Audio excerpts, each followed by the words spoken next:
Welcome everyone आम official solution को समस्त स्वागत। आज मैं भिडियो नहीं आसचु जो स्पेशल ओटीटी एग्जाम हबार थिला ताहा एबे नोटिफिकेशन आसी जाइछि। तेणु आमे बहुत गुडा क्वेश्चन आपन पई नहीं आसचु।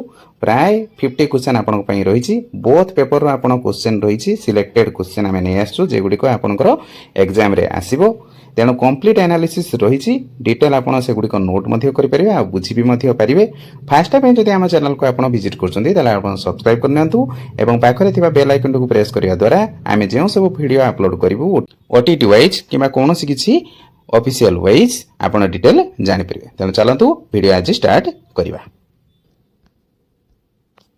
51 जदि आम क्वेश्चन देखा केउठी वर्णा सुधी निराकरण पाई उपयोगी नुहे। एर अछि अभिधान व्यवहार, बी रे अछि दृष्ट लिखन, सी रे अछि नीरव पठन, डी रे अछि बनान खेल बा बनान खेल। तेणु चारोटी ऑप्शन मध्य जदि आम देखा ऑप्शन सी हूँ आमर सठिक आंसर जहाँकि नीरव पठन।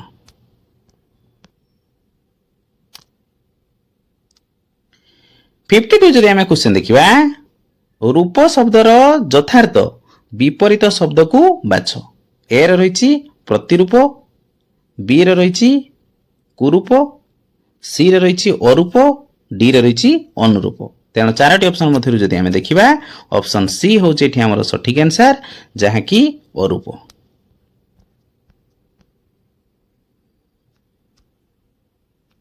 53 जदि आम क्वेश्चन देखा यही क्वेश्चन आपण पेपर रे कंपलसरी गुटे आसीबो से कुछ शुद्ध वाक्यटी बाछ। यहीपरि चारोटी आमर ऑप्शन रे अछि। ए रे अछि बहुत लोक माने धाड़ी धाड़ी होई सभा को जाउथिले, बी रे अछि प्रधान शिक्षक प्रत्येक पिला माननकु स्वाधीनता दिवस रे मिठाई बांटिले, सी रे अछि पडिया रे अनेक गाई ओ मेंढा चोरुचंती, डी रही प्रति ग्राम मानकरे प्रत्येक वार्ड मेंबर माने सरपंच स्था प्रस्ताव आनिले। तेणु चारोटी ऑप्शन मध्य जदि आम देखा ऑप्शन सी हूँ आमर सठिक आंसर जहाँकि पडिया रे अनेक गाई ओ मेंढा चलुचंती। यही वाक्यटी शुद्ध अछि।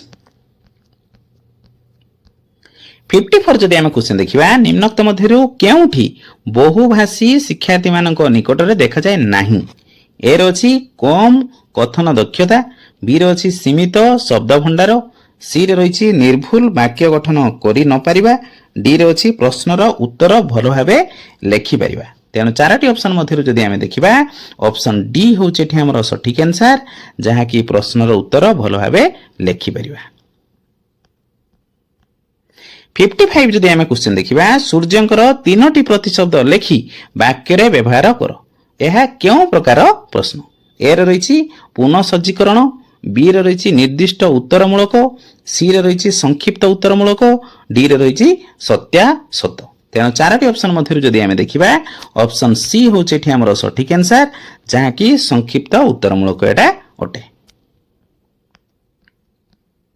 56 जदि आम क्वेश्चन देखा राम प्रसाद महांती निम्नोक्त मध्यरु क्यों पत्रिकार संपादक थिले। ए रही झंकार, बी रही उत्कल दीपिका, सी रही शिशुलेखा, डी रही नवरवि। तेणु चारोटी ऑप्शन मध्य जदि आम देखा ऑप्शन सी हूँ आमर सठिक आंसर जहाँकि शिशुलेखा सी उपरे संपादक थिले। 57 जदि आम क्वेश्चन देखा वीर सुरेंद्र साय प्रसंगटी शिक्षार्थी को पढ़ेला बेले क्यों विशेष उद्देश्यटी साधित हेबो।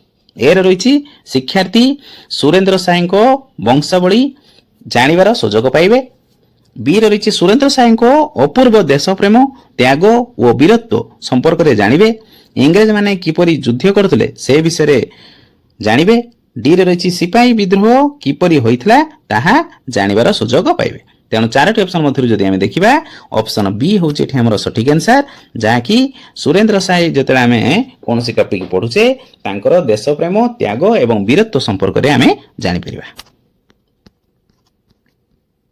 58 जदि आम क्वेश्चन देखा निम्नोक्त मध्यरु मिश्रणर विशेषण केउठी। ए रही मिश्र, बी रही मिश्रित, सी रही मिश्राण, डी रही मिश्रयमाण।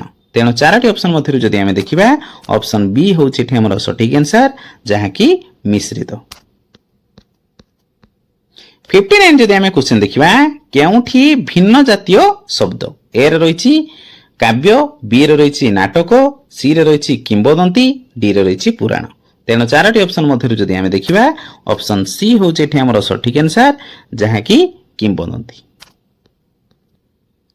60 नंबर जदि आमे क्वेश्चन देखिबा ओलंपिक क्रीडा विषय रे प्रबंधटीए पिलांकु लेखिबाकू कहगला निम्नत मध्यरु यह केउ श्रेणी रो अंतर्गत ए रे रहिछि वर्णनामूलक बी रे रहिछि विवरणीमूलक सी रे रहिछि चिंतामूलक डी रे रहिछि समालोचनामूलक तेणु चारोटी ऑप्शन मध्यरु जदि आमे देखिबा ऑप्शन बी होचे एठी हमर सठिक आंसर जहा कि विवरणीमूलक अटे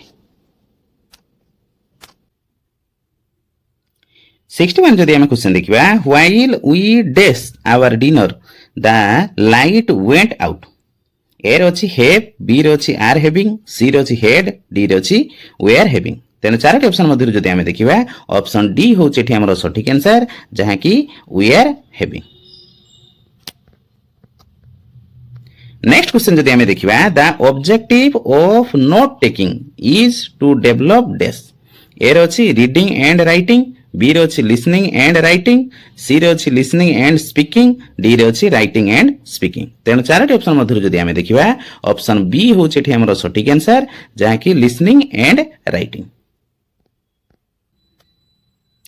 64 जदि आमे क्वेश्चन देखिबा she said my father died a year ago the above sentence can be reported as option A रे अछि she said that her father had died a year before B रे अछि she said that her father died a year before C रे अछि she said that her father died a year ago D रे अछि she said that her father has died a year before तेणु Charoti option मध्यरु जदि आमे देखिबा option A होचे एठी हमर सठिक आंसर जहा कि she said that her father had died a year before 65 जदि आमे क्वेश्चन देखिबा state which of the following is grammatically accepted A रे अछि ओ हेलमेट स्पीक नो मोर ए भଳି चारटा ऑप्शन अछि तेणु के सेंटेंस टा ग्रामेटिकली ठीक अछि सेटा हमको बाछिबार अछि जदि चारटी ऑप्शन आमे जदि देखिबा ताले फर्स्ट ऑप्शन होछि हमरो सठिक आंसर ये होछि ग्रामेटिकली एक्सेप्टेबल 66 जदि आमे क्वेश्चन देखिबा using intonation is necessary both for dash A रे अछि स्पीकिंग एंड राइटिंग बी रे अछि स्पीकिंग एंड लिसनिंग सी रे अछि स्पीकिंग एंड रीडिंग डी रे अछि लिसनिंग एंड राइटिंग तेणु चारोटी ऑप्शन मध्यरु जदि आमे देखिबा ऑप्शन सी होछि एठी हमरो सठिक आंसर जहा कि स्पीकिंग एंड रीडिंग अन्य सब जो क्वेश्चन गुडी रहिछि से गुडी सब पैसेज रहिछि प्रोज एवं पोएट्री तेणु से गुडी को म स्किप कर दैछि नेक्स्ट क्वेश्चन जदि आमे देखिबा dyslexia is associated with dash disorder A रे अछि रीडिंग बी रे अछि राइटिंग सी रे अछि स्पीकिंग डी रे अछि लिसनिंग तेणु चारोटी ऑप्शन मध्यरु जदि आमे देखिबा ऑप्शन ए होछि एठी हमरो सठिक आंसर जहा कि रीडिंग तेणु रीडिंग वाइज एई डिसऑर्डर टी हेइथाय 88 जदि आमे क्वेश्चन देखिबा which is the different from the other three तीनोटी भितर केटा डिफरेंट सेटा हमको पचारछि ए रे अछि असाइनमेंट बी रे अछि एग्जामिनेशन सी रे अछि टेस्ट डी रे अछि इवैल्यूएशन तेन चारोटी ऑप्शन मध्यरु जदि आमे देखिबा ऑप्शन डी होछि एठी हमरो सठिक आंसर जहा कि इवैल्यूएशन 89 जदि आमे क्वेश्चन देखिबा read the underline sound of the following words which one is the correct English pronunciation A रे अछि क्लिनिकल बी रे अछि केमिकल सी रे अछि डिपार्टमेंटल डी रे अछि हॉस्पिटल तेणु एथिरे सीएल सीएल टीएल टीएल ए भଳିया होछि तमरो कोन ना अंडरलाइन कराइछि तेणु चारोटी ऑप्शन मध्यरु जदि आमे देखिबा ऑप्शन डी होछि एठी हमरो सठिक आंसर 90 नंबर जदि आमे क्वेश्चन देखिबा English is considered to be the second language of our state because it is dash A रे अछि only available at home B रे अछि only available in the school C रे अछि available in the school and surroundings D रे अछि available everywhere तेणु Charoti option मध्यरु जदि आमे देखिबा ऑप्शन सी होछि एठी हमरो सठिक आंसर जहा कि available in school and surroundings 91 ଯଦି ଆମେ କ୍ୱେଶ୍ଚନ ଦେଖିବା କେଉଁ ଉପାଦାନଟି ଇତିହାସ ଶିକ୍ଷାଦାନର ଉଦ୍ଦେଶ୍ୟ ନିରୂପଣ ଦିଗରେ ସାଧାରଣତଃ ବିଚାର କରାଯାଏ ନାହିଁ। ଏ ର ଅଛି ବିଷୟବସ୍ତୁର ପ୍ରକରଣ, ବି ରେ ଅଛି ସାଂସ୍କୃତିକ ଐତିହ୍ୟ, ସି ରେ ଅଛି ଶିକ୍ଷାର୍ଥୀର ମନସ୍ତାତ୍ତ୍ୱିକ ଆବଶ୍ୟକତା, ଡି ରେ ଅଛି ପିତାମାତାଙ୍କ ସାମାଜିକ ସ୍ଥିତି। ତେଣୁ ଚାରୋଟି ଅପସନ ମଧ୍ୟରୁ ଯଦି ଆମେ ଦେଖିବା ଅପସନ ଡି ହେଉଛି ଏଠି ଆମର ସଠିକ ଆନ୍ସର, ଯାହାକି ପିତାମାତାଙ୍କର ସାମାଜିକ ସ୍ଥିତି। ଏହା ଉପରେ ବିଚାର କରାଯାଏ ନାହିଁ। 92 ଯଦି ଆମେ କ୍ୱେଶ୍ଚନ ଦେଖିବା ମୋଗଲ ଶାସନ କାଳରେ ଓଡ଼ିଶାର ରାଜଧାନୀ କେଉଁଠାରେ ଅବସ୍ଥିତ ଥିଲା? ଏ ର ରହିଲା ଭଦ୍ରକ, ବି ର ରହିଲା ଜଳେଶ୍ୱର, ସି ର ରହିଲା କଟକ ଏବଂ ଡି ର ରହିଲା ପିପିଲି। ତେଣୁ ଚାରୋଟି ଅପସନ ମଧ୍ୟରୁ ଯଦି ଆମେ ଦେଖିବା ଅପସନ ସି ହେଉଛି ଏଠି ଆମର ସଠିକ ଆନ୍ସର, ଯାହାକି କଟକ।